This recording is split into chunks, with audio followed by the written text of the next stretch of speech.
Welcome to the second session of our five-part webinar series focused on winning and keeping high-value customers throughout the customer journey. On behalf of Finch and Flocksy, I'm Sarah Fitzgerald, and I'll be your host for this session. Today's session is Creating Lasting Impressions, What Matters Most in Every Customer Interaction. In today's competitive market, every interaction with a customer has with your brand is an opportunity to build trust, foster loyalty, and stand out from the competition. This session will explore how to make each touch point not only positive, but also memorable, ensuring that your brand leaves a lasting impact. Before we get started, you will notice that there is a Q&A open for this session. If you have any questions, feel free to pop them in at any time, and we will answer them in the final 15 minutes of this session. Now the exciting part. Let's meet our panel of experts. We have Alex Kennedy, VP of Services at Finch, Adrian Brady Cesana. Am I saying that correctly? Kesana? Cesana, you got it pretty darn close. Cesana. Oh, there we go. He is the CEO of CX Chronicles. David Pedroso, he is the head of video production at Flocksy, and Charles Ryan, COO at Flocksy. I'm very excited to have you all here to chat about customer interactions, but first, let's learn a little bit about you. I'm going to start with Adrian. Please tell us about your company and a little bit about yourself. All right, awesome. So number one, guys, super pumped to be here. I'm Adrian Brady Cesana. My company is CX Chronicles. We are customer experience, customer success, and revenue operations specialists. We work with a number of different growth-focused companies, helping them think about not just their customer experience, but how customer experience plays into the role of selling in today's world, thinking about every single solitary step along the journey that a customer goes through. And we work with customer-facing teams thinking about how their teams are built, how their tech stacks are built out or invested, and then we think about utilization and education across that. Also the host of CX Chronicles podcast. We've had the pleasure and the fortune of interviewing almost 250 customer-focused business leaders from across the world. So we love this stuff. We love learning about how other companies are doing it, and we're pumped to chat with this awesome group today. Well, you must be a very busy man, and I appreciate that you are a fast talker like myself. I lived in New York City for 10 years. They a lot of coffee and a lot of fast talking. That's what we do there. I love that. All right, next up is David. David, tell us a little bit about yourself and your position at Flocksy. Sure. Hi, everyone. Thank you very much for having me here. I'm very excited. Well, my name is David. I work as the head of the video and motion graphic team at Flocksy. We are a group of 25, almost 30 people in Flocksy, and our main job is just turn your marketing strategy a visual and appealing impact. So yeah, make your ideas true is what we do here at Flocksy. I love that. Make your dreams come true. Also, he is an expert at bringing what people write down in the briefs to life in the craziest, most amazing ways. So I am always impressed by David. Alex, you're next on my little box. So go ahead, tell us a little about yourself and your role at Finch. Sure. Well, I'll go into who Finch is for a second. Finch is an e-commerce growth agency that's focused on ensuring that pretty much every dollar spent is driving positive business health. Our core mission is really to navigate complexity to make e-commerce simple for any user. At Finch, my role is VP of Services. That leaves my remit as anything to do with the delivery side of the agency business. By ensuring the highest standards of service, my task is to strengthen client relationships, drive business growth, and maintain the agency's reputation as a leader in performance marketing.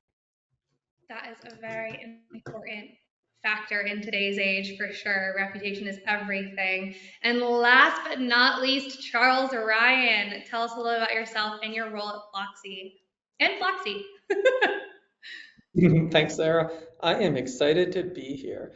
My name is Charles Ryan. I'm one of the founders and the COO of Flocksy. Flocksy is a creative agency. It offers a broad range of creative services, such as like graphic design, video editing, motion graphics, copywriting, and even more. It's all done for a flat rate monthly fee. We do it. Everything is done in a custom built portal that allows clients and their teams to easily create and manage projects. I've been entrepreneurial since as far as back as I can remember. I've been doing Flocksy since 2016. So yeah, and I'm really excited to be here and look forward to our discussion today. Yeah, well, I am so excited to have you all. Before we get into our questions, I have a fun poll for all of our attendees. So let me make sure I can pop this up on the screen. Okay, here we go.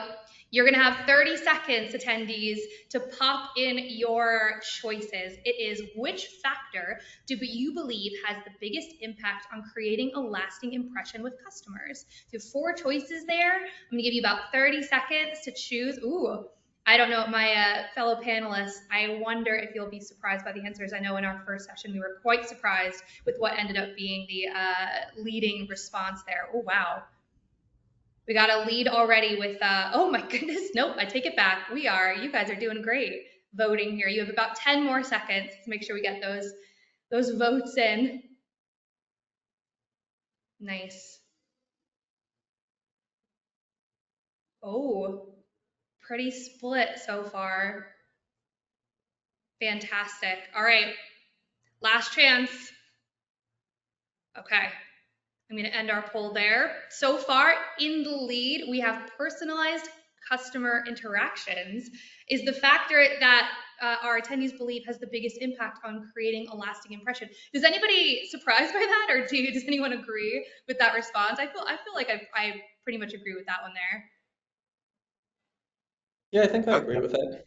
Absolutely. Yep. Yeah, those and all 3 Yeah. of these are super critical. So they're like we literally nailed the main ones for sure.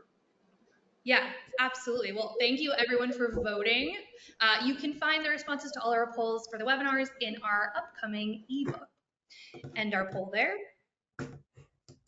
There's our results. Okay, I'm gonna start with Alex. Alex, with the customer interaction, the customer journey, how do you at Finch deliver a model that ensures that every customer touchpoint is optimized to leave a lasting and positive lasting impression? Well, I think by taking a little bit of a step back and looking at what a touch point is important as well. So in the modern digital landscape, every interaction a customer has with your brand, whether it's an online ad, a social media post, a search ad, an email, a digital out of home placement, or digital radio if it's CTV, they're all critical touch points among the consumer journey. Finch's approach is all about maximizing the impact of all of these individual moments. So our service delivery model begins with a pretty deep research session, understanding the customers. Finch leverages advanced data analytics to gain insights into customer behavior, preferences, and trends. This data-driven approach allows us to create very highly targeted, personalized campaigns that resonate with your audience at pretty much every stage of their journey. What sets Finch apart a bit is our focus on integration and consistency across all channels, search engine marketing, social media, programmatic, and beyond. We do ensure that brand's message is not only tailored to individual customer needs, but also consistent across all touchpoints, which builds trust and brand recognition in the long term. The benefits of working with us as your digital performance partner are pretty clear. We don't just drive traffic, we enhance customer experiences by continuously monitoring and optimizing campaigns in real time. So Finch ensures that each interaction is refined to meet customer expectations in an iterative process, ultimately leading to higher engagement, increased conversions, and long-term loyalty. So in short, really, Finch's service delivery model is about creating as much as is humanly possible in the chaotic digital environment, a seamless, personalized, and data-driven customer journey that not only meets but exceeds audiences' expectations on behalf of the brands we work with, driving as sustainable business growth as we possibly can. That is a very thorough response, and I couldn't agree more. I think personalized interactions are like key. Also, the amount of research you guys do is very impressive into creating that very personal message and making sure everything is consistent. Adrian and Charles, as a follow-up to what Alex just talked about, I'm curious, have you seen brands and maybe businesses you've worked with or partnered with, or maybe just like helped make kind of critical errors in consistency? Have you ever seen that before, or is that something you don't find is very common with that consistent brand imaging and messaging? Charles, I'll jump in. I mean, absolutely. I think number one, if a business isn't taking the time to methodically lay out all those different touch points that Alex just laid out for us, define them, get agreement internally around exactly who's owning which parts of that journey, understanding where you're going to get the biggest bang for your buck for your given ICP, you can absolutely make errors. You can run into trouble. The other big thing that we see a lot with the customers we work with at the CXC is some of those missing definitions oftentimes lead to confusion around who owns which parts of the journey in a business. And that can become a whole other fun can of worms that internally teams deal with to try to figure out kind of hot potato around who owns what. So absolutely. I feel like that goes right into Charles, who's COO, in terms of that who's owning those parts of the customer journey interaction, right, Charles? Absolutely. I couldn't agree more with both of what you are saying. I think from like an operational standpoint, looking at like our customers coming in and what we see they use us for a lot, is a lot of what we do is we actually take their brands, we make them cohesive, and we tie all the pieces together, and they'll ask us to tie all those missing pieces or start here and then show them the full brand for them. So we kind of work them through that angle so that that message is, cohesive with customers and it actually makes sense for them. So we're kind of behind that, powering that. So yeah, we definitely see that being a struggle for a lot of businesses. That is really interesting. I feel like we all have such an interesting viewpoint on the journey and who's taking charge of what. We're kind of all over the map within our own companies, which I love. Adrian, I'm going to go to you next.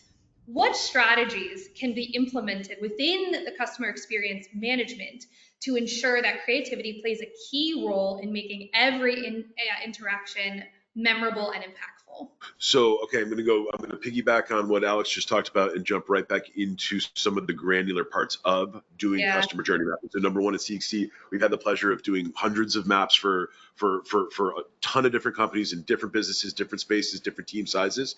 I think a lot of people, when they think about like customer journey mapping, they forget some of the core, like there's a million different ways that you can do a journey map, right? But I think what a lot of people sometimes forget is some of the core like cross aisle focus areas. You think about awareness. How does somebody even become aware that a company exists or that there's a good or a service that can help them? You think about consideration, right? Before you can consider a brand or consider a potential buy, you got to be aware of it to consider it. Then you start getting closer to conversion. All of our sales friends, where you're thinking about, okay, now that you have somebody that's interested and they've expressed the potential need or the potential signaling of demand for what we're selling, now you start the whole conversion process. Then you get into onboarding, right, where you have actually converted it. You've brought them into your business. You're teaching them about your good, your service. You're teaching them about the expectations that they've come to your business for. Then you get into account management and loyalty and retention. I just ripped through this, guys, but go back to Alex's example. If you start thinking about all of the granular touch points below each one of those buckets, a couple things. Number one, this is not something that just a CX or a CS executive does by themselves. It's 100% a journey internally that the team of builders needs to go through, because what we see time and time again, I promise you guys, I've had so many executives roll their eyes when I say, well, we're going to come in and we're going to help with some customer journey map. And they're like, what do you mean? Like, come on. But what happens is, by having that various SMEs going through all those granular steps, number one, you're forcing creativity in the group to think about all this stuff from a cross aisle perspective.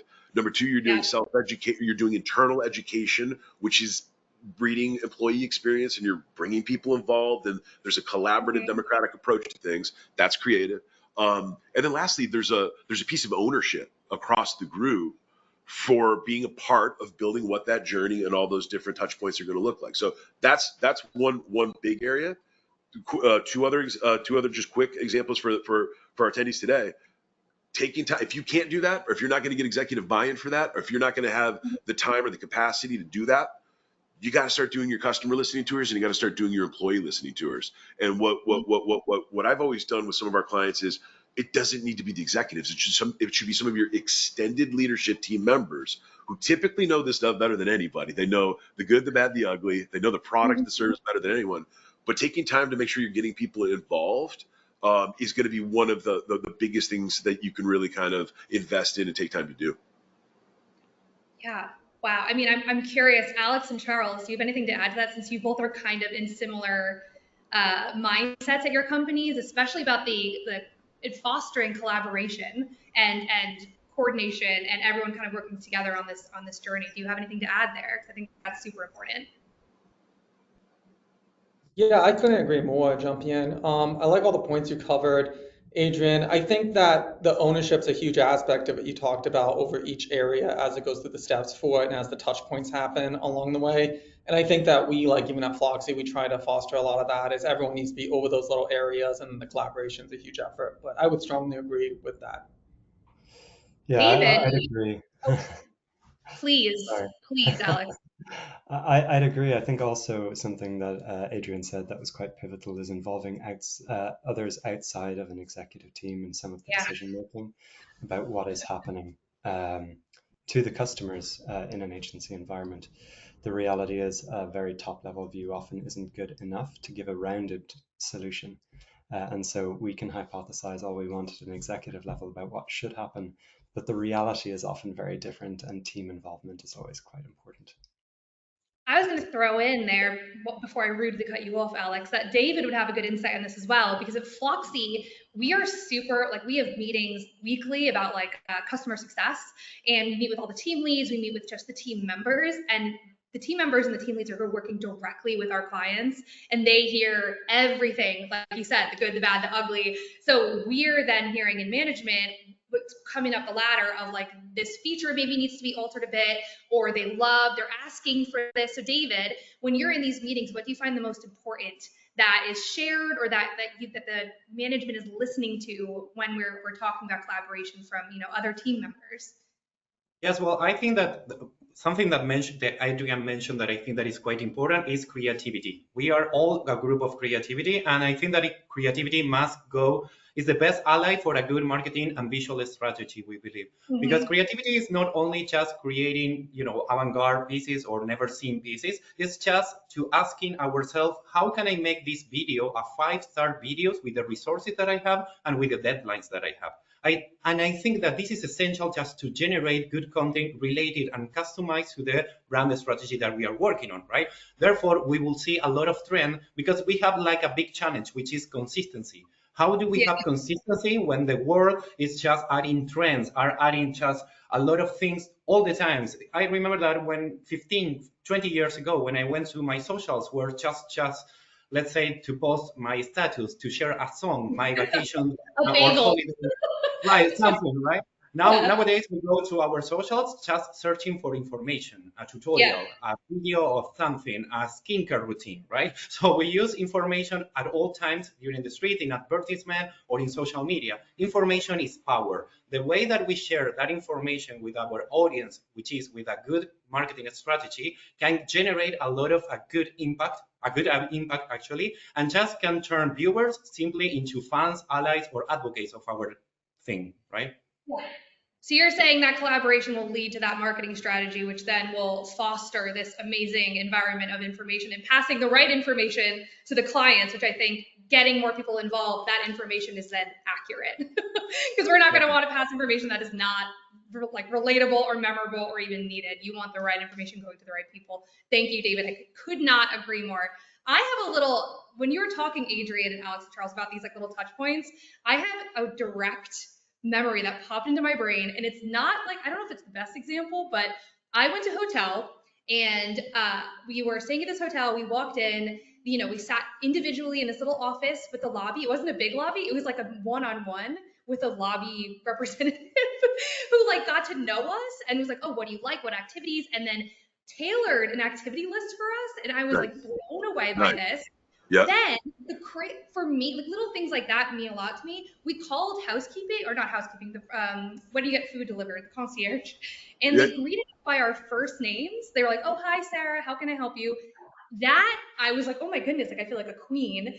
And then all the bar staff at the pool got to know us and like remembered our drinks. So when we were low on a drink, they would like refill the drinks we were ordering and knew what food we liked. Like that I mean, from a hotel perspective, it kind of can translate to a brand, but those little things, I left like a 5-paragraph glowing review being like, I've never felt like it was on a private holiday by myself.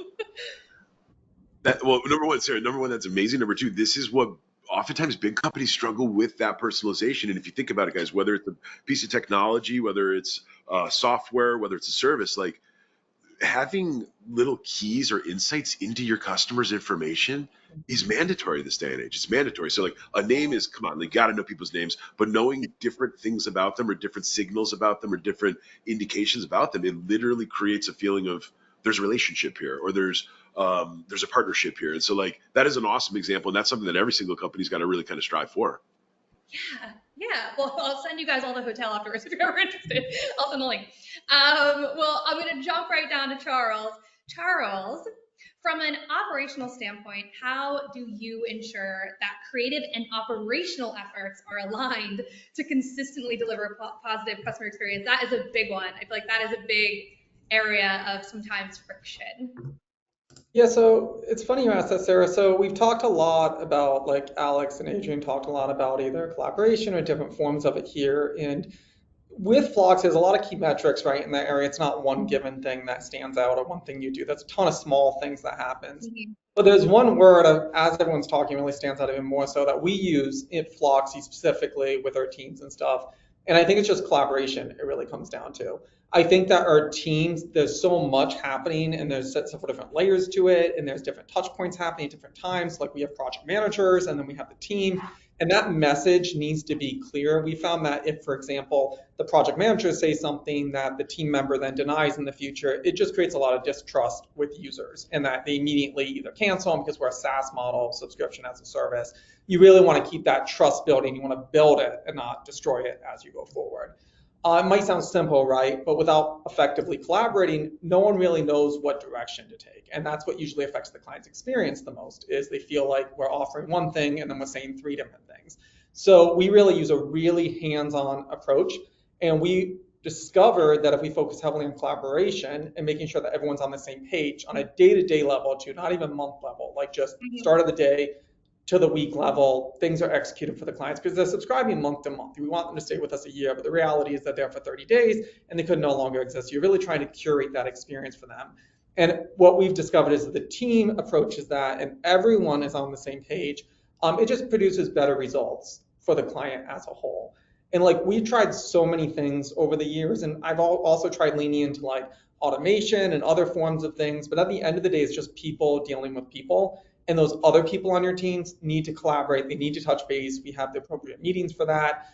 We have the different measures for that. And you can use like AI and other tools to some level, like whether it's the new AI meeting recording things to take notes better, or tools like that you could use, but you still need to have those meetings. You still need to talk to people. You still need to collaborate. You need to actually touch base with one another. I think if I kind of sum that up, I'm thinking three key points, like for the audience listening, that we kind of follow in the company would be, one would be who. Members of your team need to know who to go to for what. So you think about like, who is the sign-off person? Someone is the decision maker on the list. Who's that person that they can go to? And then when. They need to know when to contact someone. You don't want them just like always asking questions. So there needs to be a clear line of, if this escalates to A, B, or C, you need to reach out to someone to avoid whatever happening. So the when is very important to like not produce a ton of extra work, but also avoid those issues. And the last one we've really leaned into is we encourage people to be proactive. If you address an issue before it becomes an issue, it's so much easier to deal with it. So we encourage everyone, be proactive. If you think this is going to be an issue, if you read into it, be proactive, talk to someone, deal with someone. But at the end, it just really comes back to collaborating. And I think that this kind of keeps things aligned for the user experience and keeps them a lasting impression of us as an organization. That actually, you touched on what I was going to follow up and ask our fellow panelists. Do you guys have any maybe AI tools, services that you use to foster that collaboration within your own companies and teams? Like Slack, right, is a huge game changer in how quickly and easily people are able to communicate with each other. So that's a tool, I mean, our company uses constantly. Like Trello is another one a lot of companies use. Do you guys have tools that you would suggest to our listeners to foster that sort of collaboration in an easier way? Yes, I can start if you want. We use a lot of AI tools. Definitely. And yes, we think that the AI era is wonderful for creatives. So we can just, delegate some tasks to AI tools that just help us just to do our job and unique job like creativity in a better way. So for example, at the video team, we use a lot of AI tools just to improve certain jobs like subtitles or ChatGPT, just to make a message shorter or clearer when we want to send something to our client, or just to make sure that, and we can use that time to focus on the creative part, to the collaborative part with the different teammates, just to check, okay, which is the idea, which is the concept that we have, what are the tools that we have. In our skill sets, we have diversity, and this is wonderful. We are a big group of people that we come from different places, different professional backgrounds, different cultures even. And this is great because our brainstorms are wonderful, actually our big storms, because there we take a lot of idea, a lot of resources, and a lot of things that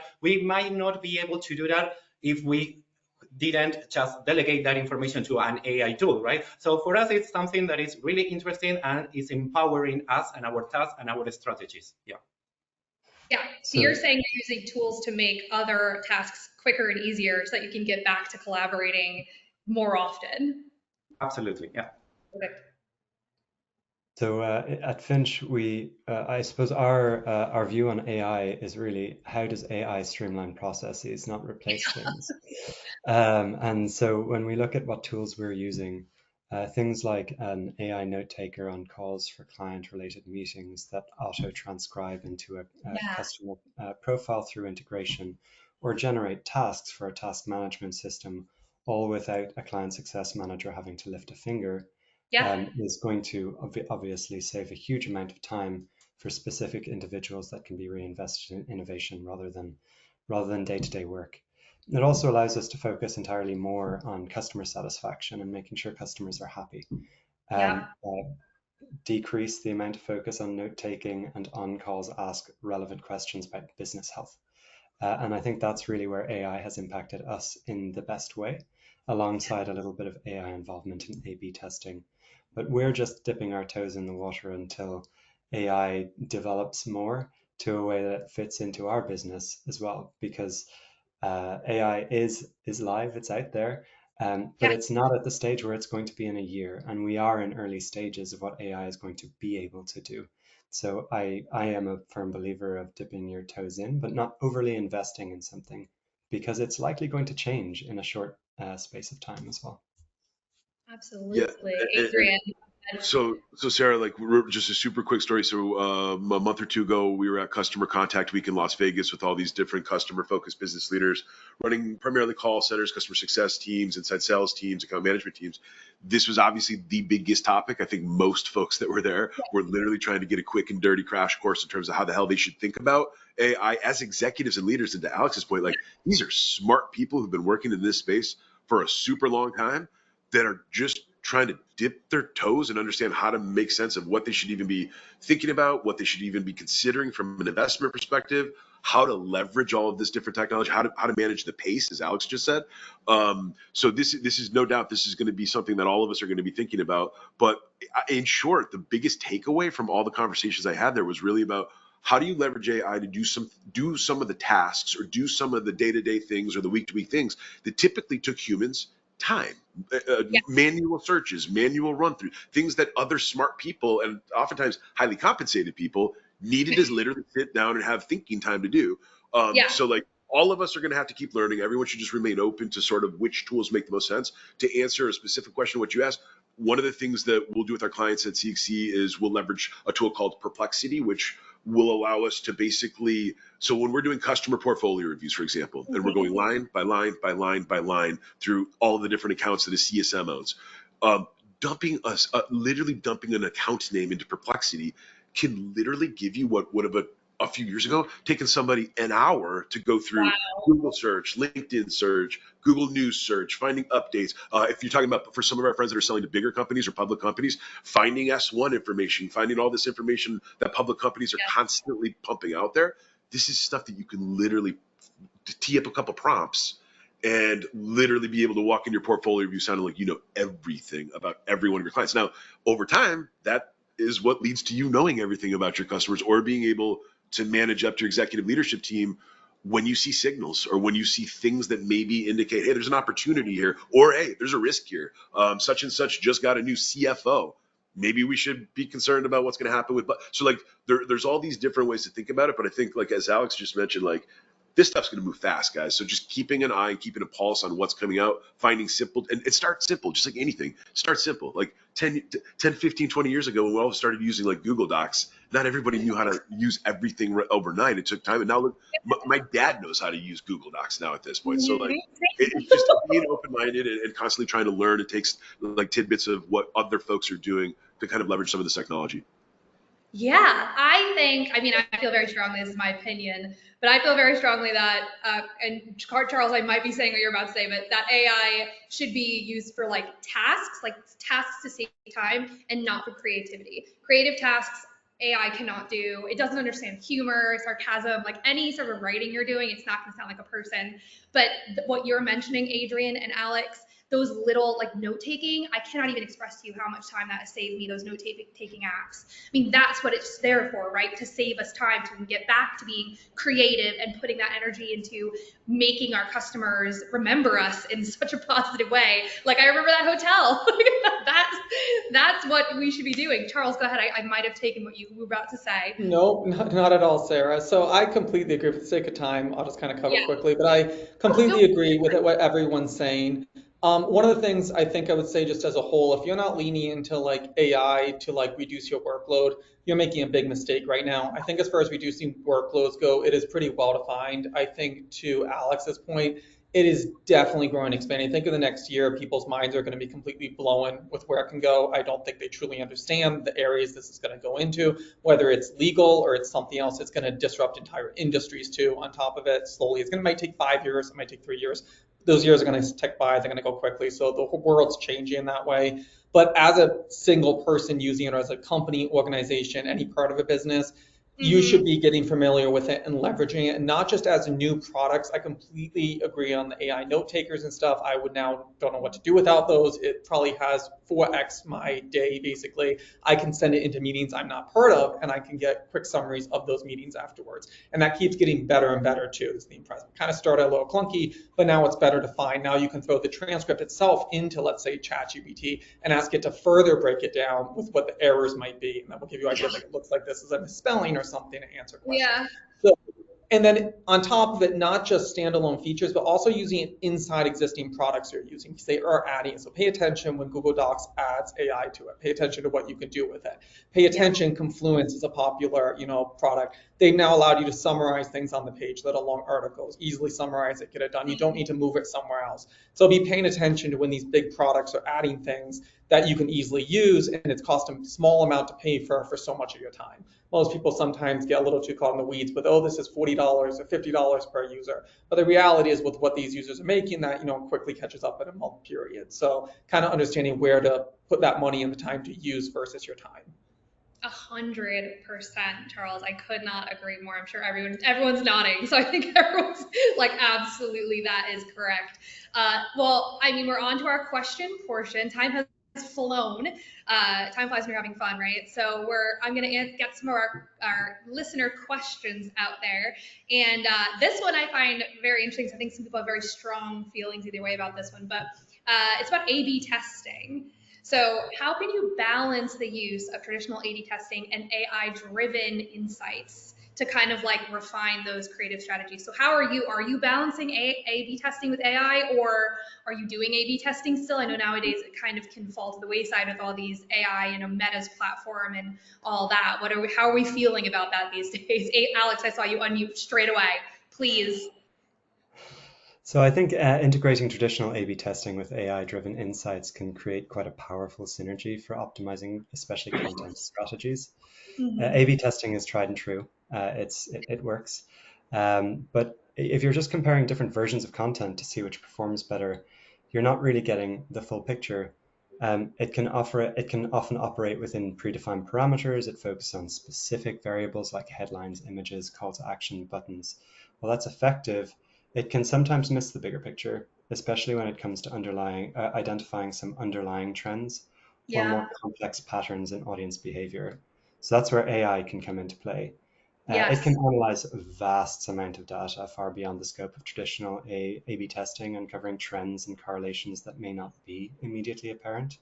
So for example, AI can identify subtle shifts in customer preferences or predict emerging trends based on historical data, social media activity, or broader market dynamics. These insights can then inform A/B testing by guiding which elements to actually test and which Yeah, audience segments to focus on as well, making the yeah, testing process a lot more targeted and a lot more efficient. yeah. I'm curious, Adrian, do you have any thoughts about that? I know that when I've used Meta a lot and for our ads, and their A/B testing type situation is kind of they're making a lot of waves with the way that they're putting out their ad choices, ad Yep. settings. So I agree entirely with what Alex just said. I think for companies that um, have a tremendous amount of volume, right, where they need to be able to scour through a ton of feedback, sentiment, market signals, no question about it, just to even get to what the A/B should look like. Alex is spot on. We're like, Mhm. that would have taken an analyst days of work to just get the first part right, to even bring the A/B possibilities into the meeting with the team to test which A/Bs you're going to set up. So totally agree with that part. That's number one.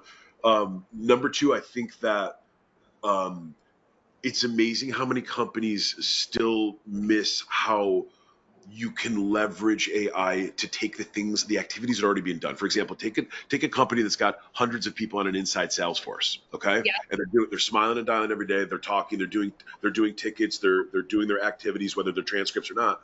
But taking the time to put that together and run simple sentiment analysis reviews on positive sentiment, negative sentiment, maybe product specific or service specific sentiment, or maybe there's something that your leadership team's been pitching for the last 2 quarters. It's the big way that we're going to upsell, cross sell. It's the big way that we're going to focus on retention. So I think like before you even get to A/B, being able to leverage AI to get which major points are even worth bringing to your customers or bringing to your audience, that's going to be one of the biggest gains right there, I think. And then the last part too is for like massive companies, it's leveraging the huge volume of responses to their A/B tests to yeah, quickly unpack what the next set of iterations for tests are going to look like. So just a couple ideas right there. absolutely. I mean, Alex, go ahead. I see you follow up to the follow up, please. Yeah, so I guess to follow up with a bit of an example, it kind of goes into what Adrian was saying as well. So after you do the A/B test, how can an AI change things for you? Well, so for instance, suppose a company is running A/B tests on an email subject line to improve open rates. Traditional Yeah, A/B testing might reveal that a certain wording performs slightly better, but AI can take that a step further by analyzing past campaigns, customer demographics, and real-time data. AI might identify that a specific tone or topic resonates particularly well with a previously overlooked customer segment. This insight could lead to the creation of entirely new subject lines tailored to that yeah, segment, which may not have been tested otherwise. Or another example could involve content on a website, where A/B testing might compare two different layouts or content placements. AI can analyze user behavior across the entire site as a result of that. And it could reveal that users are interacting with certain types of content, like video tutorials, and they're more likely to convert. That insight leads to a broader strategy shift within your A/B testing, such as prioritizing video content site-wide, something that A/B testing alone just doesn't do. yeah. I don't know about you guys, but I am consistently surprised by what subject lines get opened. I'm always like sure that something's gonna work, and then it's like something completely. I was like, oh, I'll just throw this in, and that is the one that gets clicks, and I'm like, why? I don't understand. So I'm consistently shocked by the subject line thing. I'm always surprised by what people were open, especially influencers. They always throw me. They basically, from what I understand, from what I've gathered, the subject lines that work are like all lowercase, one word. It'll be like hello question mark. And those are the ones I'll open. I'm like, why is that working? What, um, Sarah, so it's funny you say that because my favorite one right now on the sales side is for our sales friends, are people that are constantly trying to find the next new customer. yeah. When somebody starts to ghost you, one line just in the title, did I lose you? Question Oh mark. yeah. Yep. 95% of people will minimally open that, and then they typically Yep. open it 5 times. So whether it Yep. works or not, that's dependent on the actual person on the other side. But it's funny how you just get people engaged, or at least they open the damn thing after they haven't opened the last 3 emails. So something to Yeah. think about. I did. My follow up to ghosting was just to clarify with two eyeballs. Like the eyeball emoji was like just to clarify dot dot dot eyeballs. so that they thought I like made a mistake or like something was wrong in the previous one. Like, oh, their curiosity got the best of them, and they would open that one. Like, what did she get wrong? I like Which that. works. Do you have Adrian? Do you want to follow up? Do you have another story? If so, please do. Sorry, say it again. Sorry. Did you want to follow up with that? I saw you unmuted. No. I was no. Sorry. I totally agree. It's just being creative, and I think one thing that you made me think about there. All of us already have some of the stuff infused inside of the tech stack that we're using today, and then just for some of our listeners, ideas around like there's a super cool tool called Lavender that literally will help you with almost scoring or ranking on the words that you would write yourself. But then over time, it literally two couple things. Number one, typically makes most people less verbose. We all have a tendency to put too many damn words, and none of think about it ourselves. Most of us delete more than half the emails that we get in our inbox. But what I Yeah. found interesting about like a tool like Lavender, it's almost like the gym. It's almost like like having a trainer where you run 100 Lavender email tests. Yeah. All of a sudden, naturally, when you start popping up your inbox and you start composing something, it starts to almost rewire you and train you, which is kind of an interesting thing to think about with how new AI is in terms of how Yeah. humans it'll sort of shape and gear the way that our behaviors work for some of the activities that we're focused on every single day. That's the only thing that's what popped into my head. No, that's such a great tool, especially for our attendees who are watching specifically to find these strategies, right? That's a great tool. Thank you. I mean, I might look into it. There's a fly right in front of my face, so you can see it. All right, we got two more questions, just so you guys have a sense of time. So we're pretty much right on schedule. The question is for you, David. Why are visuals considered the most critical interaction, and what are you seeing amongst your clients? Like, what's trending in visuals, and why are they so important for your brand? Right. Okay. Well, the main reason is because visual impact is stronger than any other impact that you can find, right? For example, when you go to any social or see any advertisement, sorry, you at the very first second, you will realize if you are interested in that, if you feel not interested, if you just hate it, or if you love it. So it's essential to just have a good visual strategy along with a marketing strategy, we believe, because that will provide you much information that just, text, for example. We can see, for example, animated subtitles. Animated subtitles was just a big trend that started by the beginning of this year, and it was something cute. But now everything has animated subtitles. Why is that? Because I don't have to think. It's not a movie that I need to read the subtitles. I just have to be there, enjoying my time and watching what this content is giving me. All right. So animated subtitles, for example, is a big trend. Another trend that we can see is free stock footage used in different videos. Why is that? Because I can get a glimpse of the feeling that this product is going to give me. All right. So instead of trying just to evoke that emotion on you, I just put a lady in the rain feeling peace, for example, on a video. Therefore, I will just buy this thing because I want to feel peace, right? I want to be person. So I think that the visual impact that generates a good marketing strategy is essential to obtain our goals. And I believe that, yes, a video can tell much more than just many words. Yeah, I mean, I think I'm a prime candidate for videos. I am like all over. I was saying in a podcast on Finch's podcast that I sometimes follow brands just because I like their content, and then I eventually, inevitably, get brainwashed into buying something, which is the point, right? Because I love their content, and then I end up going on their site and being like, oh, I'm going to buy this ski outfit, even though I don't ski yet. Because I love what they're putting out. I like their designs. That is what the visuals are key. Videos, especially nowadays, TikTok, Instagram Reels.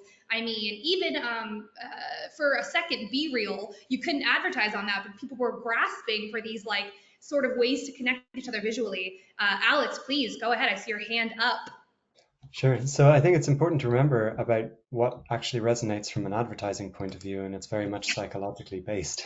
So what all you're trying to do in nearly every form of advertising is initiate some form of emotion. And with a multi-sensory style of media, it's always going to be easier to ignite an emotion and, for lack of a better word, manipulate the situation into that being a convertible action. Yeah. Because when you target at the right place at the right time, and you're trying to solve a problem, and the imagery matches that, you bring relief. And when somebody is relieved, they're more likely to spend. If you're targeting somebody and they're going to be, or you know that they're going to be planning a wedding, and you change your creative to Mm-hmm. ensure that they are getting excited about an event that's important in their life, within a Yeah. cohort, it's not that personalized. The emotional reaction to that inevitably leads to higher finance as well. So whenever you think about static imagery versus HTML versus video versus CTV versus higher impact media, they each grow in the ability to create an emotional reaction, and thus the conversion at the end is higher depending on the quality of media that you're using. A blend of all of them, you've got the whole shebang, and then you get an emotional overload, and that's fantastic for you as a marketer. I mean, Alex, what a perfect cyclical statement right there. We're right back to being personal with our customer interactions, right? With that thoughtfulness into our video, into our advertising, into our marketing, into our brainwashing, as I very cleverly put before. Hopefully that doesn't catch on. Uh, Last question for you all, and I think everyone can kind of touch on this one, so I think it's a great one. What specific UI or UX improvements can be made or that you've made to your own platforms and sites that you've seen has improved or enhanced customer satisfaction? Can you think of anything? I know, Charles, you probably can speak to this because I'm on our little dashboard platform reinvigoration team. So I mean, can you think of any UX or UI improvements that can be made that our attendees can work on to improve that customer satisfaction? Yes, Sarah, I think we're obsessed with our UI a bit. We make so many changes to it all the time. It's one of our strong suits, being able to make changes and stuff on the fly. And we do base it a lot on data, what customers are saying. And like Mm-hmm. that being said, we do actually listen to our customers. We actually give them features they want. If enough people say it, then you kind of do the pool of like say Yep. 5% say it, 20% want it. There's a metric there for that. And I think what we really focused on was kind of like for us as a platform, right? What are they trying to accomplish with us? There's like two parts to it. One, they're trying to create and give us their projects, their visions, complete stuff. And the other, they're trying to manage that. So there's just two main focuses that really comes down to at the end of the day. And we really focused heavily this year on the creation aspect of it Yeah. and the flow of when they create it and how easy it is for them and the steps to it. And we really studied the data and we took away all our preconceived thoughts on like, oh, we need to say this and we need to stop them here or something. And we just gave them the reins and we're like, you tell us what you want and then we'll get it done for you. We'll figure it out after that. And just small updates we made, like, so we overhauled our whole creation process in general. But like one of the main things we've done is we also added AI, talking about AI in, because we found that a lot of clients don't like giving instructions. They don't know what to give or how to give it. So we kind of just enabled them to be like, you say the smallest part and then it will give a bigger sentence. And then we also do things where we show our team if they used AI, if they edited the AI. We also show the client that, so everyone's transparent. Like if you use AI and you don't edit it, it's probably might not be accurate. We should be cautious about that. You're just giving us something that AI came up with. Maybe it is, maybe it's not. But I think creating a seamless flow, like I think when you say UI, right, ease of use comes to mind probably for everyone immediately. But creating an easy, seamless Mm-hmm. flow for the user is important. If you think of like Instagram or Facebook, right, everyone here does it probably. You pick up your phone and you use it and you put zero thought into using it. I think our whole audience can relate to that. In fact, you catch yourself using it at work when you shouldn't be using it probably. You're just like scrolling like, oh, Never. I should be doing this task in front of me. I've Like, how never did it used happen? it, so. But it should be Uh, the same for any platform as a whole, just ending that thought is it should be able to that way you enter it or you have the user use it and it's just seamless for them. They should be able to understand it as they go and it shouldn't be a problem or pain or anything to use your platform or your product. Adrian, go ahead. so it's funny. So everything Charles just said, spot on. And funny example, I had we had a client working session this morning where one of our product teammates was talking to one of our CXCS teammates, and the question was around doing some testing on a new product feature, and the dev side was like thought that they had everything teed up, and there was one interesting thing that we missed, which was literally a timestamp, having a timer in an Ooh, area where the user yeah. saw a count that then made more sense to the rest of the flow of this product of the product feature that they were building. And as we were kind of wrapping this stuff out, again, internal collaboration and like, guys, if your CS and your sales isn't talking to product, that's a huge problem, because or if there's not minimally some time where they get to talk together and they can kind of unpack things, that's a super easy opportunity. But like, I just think, again, it goes back to when we've been saying this the entire series, but like, it's collaboration, it's communication. And then the one thing that I found from the CX Chronicles podcast is it's really common for people to almost, with all the usability data that you have and knowing every single click and every single button and all the logins and all the feature sets that are used primarily, it's really, really important to make sure there's internal discussion on this stuff. Because I promise you, I think about customers all the time, and I'm always focused on customers, but oftentimes your power users internally, your primary employees, they already can think several steps downstream around some of the usability needs, some of the things that have already been blockers or have been consternation points. And then so it just goes back to this idea of like, whether it's a VOC task force, a voice of product task force, whether it's just getting better at socializing all the feedback. Because remember, guys, like, you look at 100 points of feedback, an engineer is going to look at that feedback wildly different than a salesperson is going to look at it. And they're going to look at it different than an ops leader, and they're going to look at it different than a marketing leader. So the point is like, socializing this stuff and making sure that people see all the feedback is super duper critical. And it's super easy too. It's very simple. Yeah, that is, I mean, excellent point. Alex, go ahead. That was amazing. Good point. Absolutely agree with everything that Adrian just said about involving more stakeholders in something like this at various different levels within a team, just to make sure you're making the right decision, as we spoke about earlier. But also, a pivotal point is planning what you're testing in the first place, and also testing with the final user, which is an often forgotten part of an entire development, UI, UX, anything, the final user. A primary example of this I can share with a previous client of mine, the Boy Scouts of America, where we were developing an app for them, and we were developing all of the different apps for the various different stages and badges. We did so much testing, we did so much UX design, UI design, and at the final user, we realized that children's hands are too small to reach the top left-hand corner of the screen. Yeah. And so the majority of the app was somewhat redundant. Oh So no. a learning from that is Yeah. always make sure your final user is involved in the planning process as well, or at least test it early on, because it's a lot less work to redo something at the earlier stage of development of anything from a UI or UX perspective, or any perspective really, than completing a project and then starting again from square one because you didn't do your due diligence. I cannot agree more. I was also going to say, Charles, right before I get to you, because I know, I'm sure you have a lot to speak on there.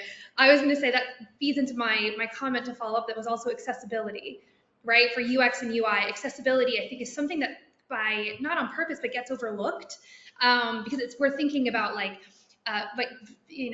colors and brand image and consistency and all of that, and making it look amazing and cutting edge and modern. But then occasionally some of those changes you might make it more accessible to certain users. So things like visuals, even icons, I mean, the colors you're choosing, those can make a huge difference. People with visual impairments, adding maybe a text to speech on your site where it can read it out loud for blog posts is huge for people with visual impairments. I mean, it's just captions, like David mentioned, the animated captions for people with auditory impairments, make your videos accessible, right? So those sort of accessibility features across your site, your service, your platform, your socials, that customer experience, I mean, talk about inviting more people to watch your stuff, right? Charles, please add on to what we're all saying, because it's all amazing. Thanks, Sarah. I agree with you as well. And I just want to say, Adrian, I was originally going to follow up on what you said. I completely agree with what you said, so I won't pause there. But Alex, what you said really hit home for me. You storyed it a little bit. So I work closely with our development team on the features and the UI and everything, and our product lead.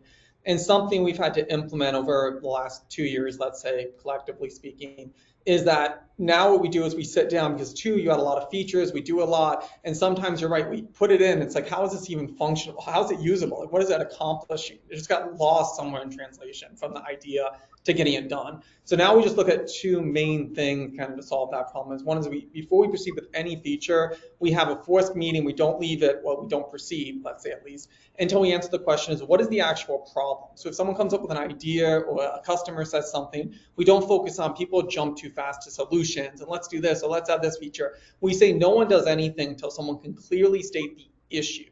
regardless of the words being said. Like, what is the problem trying? And then the end product needs to relate to the problem. Again, we kind of tie those two together from beginning to end before it gets pushed to production and we actually use that feature.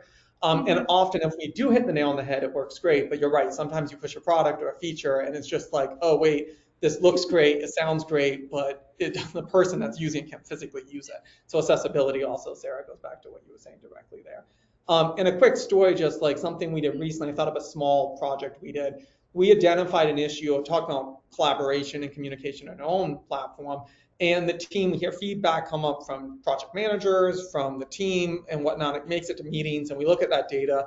And there was a lot of confusion, without getting too technical, around like statuses and transparency with projects and kind of like when something moves through a stage, when work is due, when it's not due.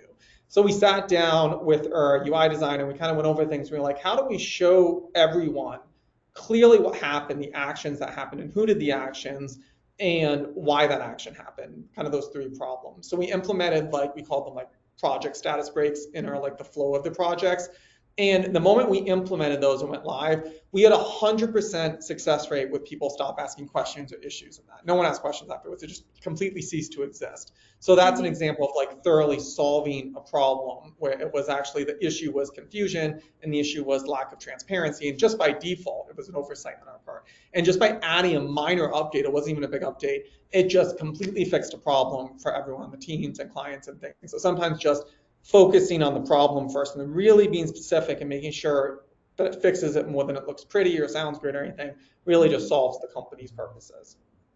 Super quick thing to add on to Charles right there. So guys, there is so many CS teams that don't do what Charles just said right there, where there's minimally a short list of product updates or product things that are coming with product that load the lips of the CSM. So then the CSM is sitting there with their 20, their 50, their 100 accounts when they could literally be having a conversation around, oh, so funny that you hate us for this and this and that.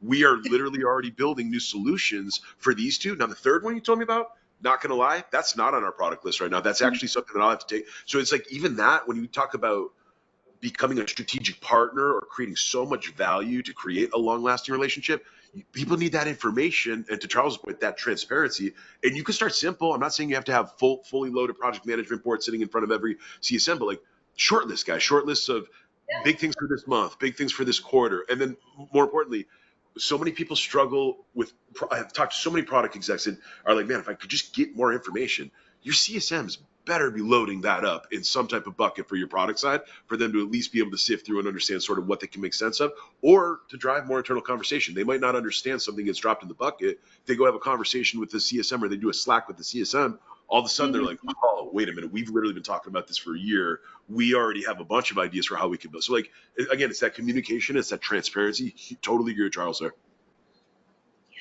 I mean, I think to sum up, I think in general for UX and UI, what I'm hearing is prioritize communication amongst all teams so that everybody is understanding where the problems lie and if problems are getting fixed, right, ahead of time, so that you can relay that information to customers who might be unhappy and then say, you know, this is getting solved. So that communication is crucial. The accessibility within anything you put out is also, you know, vital for any, just for more eyeballs on your stuff and more happy people, and that, you know, consistency across teams and making sure everything is consistent. And I loved the way you said relieved, Alex. That really, I felt that in my bones of like seeing something online and being, oh God, like this is going to solve the problem that I have. You know, that is what we want our customers and our clients and our followers to feel is, oh, thank God I found this solution, because, you know, I don't want to be stressed. So that really hit home with me. Well, I mean, we've somehow flown through an hour of amazing conversation. I'm sure we could all talk for another hour, but we do have to let our attendees go to, I'm sure, work today at some point. So thank you so much to our panelists and to our attendees for joining us this week. We hope to see you at the rest of our 5-part series. You can join us in exactly 1 week at the same time as we continue to explore the core elements of a winning buying experience. That session will be hosted by our marketing favorite main man, Mike Martis. He will be hosting that panel. And you can learn more about all of our sessions and register for any session you are interested in at flocksy.com/webinar. That is flocksy.com/webinar. I feel like I'm in a podcast ad right now. Well, I want to thank you all. There's a little outro video you can watch that'll give you some more information about our upcoming webinar sessions. But thank you so much to our panelists and our viewers. This has been lovely. We will see you all next week. Bye. Yeah. Thanks, guys. Thank you.